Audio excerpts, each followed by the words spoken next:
welcome to my audio effects. It's such a hard sentence to say. Welcome to my audio effects mini-series. Okay.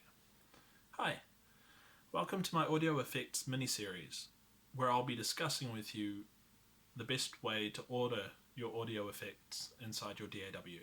So, some quick housekeeping. DAW stands for Digital Audio Workstation, like GarageBand, FL Studios, Reason, Logic, any of those.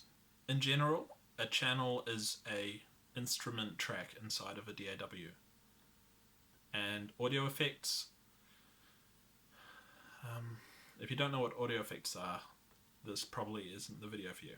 So why am I making this, first off? I'm making this because I see thousands of tutorials and videos online telling you the intricates and in and outs of all these different aspects of music that you really don't need to know about. And so what you're going to end up doing is spending 1,000 hours learning why some Roland backwards retro piano is super good, only to find out that you don't need to know any of that. You can just turn a knob on a virtual screen and it'll do everything that you just learnt about for 1,000 hours.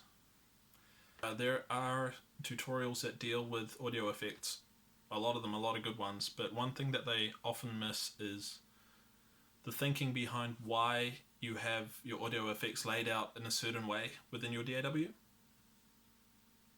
So for example, should you have your compressor before or after your saturation, and why? And those sort of questions they're quite important. And it boils down to understanding what they individually do with regards to the overall sound in that channel. There are tutorials out there that will tell you what order to do them in, but often they'll tell you the wrong order. So I'll clear that up in my tutorials. And I'll also give you bonus tips that you'll never hear anywhere else. So, let's get started. My first bonus tip is, inside your DAW, the first thing you should do whenever you start a session is to maximize the area that you can use for your session that you're going to be working in. What I mean by this is, think about the size of your monitor and the fact that there's never been a decent song ever produced off of a mobile phone, for example. Why is that? It's because the speed that you can get across the screen to the different parts that you need to access to make a song in the interface is very cumbersome on a mobile.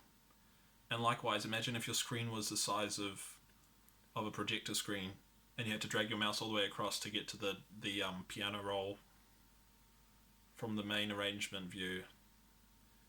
It would take too long to get anything done. It's about maximizing the workflow efficiency with regards to the speed it takes to get across the screen. Obviously you don't want a screen too small or too big, and I've thought about this quite a bit, and the ideal screen I think would actually be a little bit larger than a computer screen. So what you should do in your DAW is see if there's any way to make your screen bigger than it is when you open it. So for me, we're in Ableton here. I know the shortcut for maximizing is F11, and there's normally this bar over here that takes up a lot of space. You can minimize that with Control Alt O. There's a help tab over here you can minimize so you can see your effects better. You can minimize this so you can just work on what you need to work on and then change the windows appropriately. Yeah, learn the shortcuts for your DAW to make the screen as big as possible. So minimize the areas that you don't need at that point in time in your DAW. Focus on learning the shortcuts to make your screen as big as possible, to make it as efficient as possible. And thirdly, make sure that you do this every time you start your project, just to get in the habit of doing it. Because often maybe you'll be getting frustrated with a little thing in your project, and this would have actually helped, even though it's not the thing that you're getting frustrated at. If you'd just been that millisecond faster getting across the screen, it would have been slightly less frustrating overall, the experience. Here's another tip that you won't find anywhere else, which is the best plugin on the market, which is Voxengo's Span plugin, which isn't really on the market because it's free, is a plugin that you should have open on a second monitor if you can. If you can afford to have a second monitor, put it next to your main monitor and have this plugin open at all times when you're starting to spend time on a music project. And make sure that every time a musical sound comes out of your DAW, it goes through Voxengo's Span plugin. So get this plugin open, and every time your computer makes a sound from now on, ask yourself the question, this sound that it's making, what are the frequencies that are being hit? And relative to the sound that's being made, is it a good cost to output ratio? Because there's only so many frequencies that you can use up on the spectrum. And so you add a new instrument and it takes up a massive amount of frequencies in the middle there.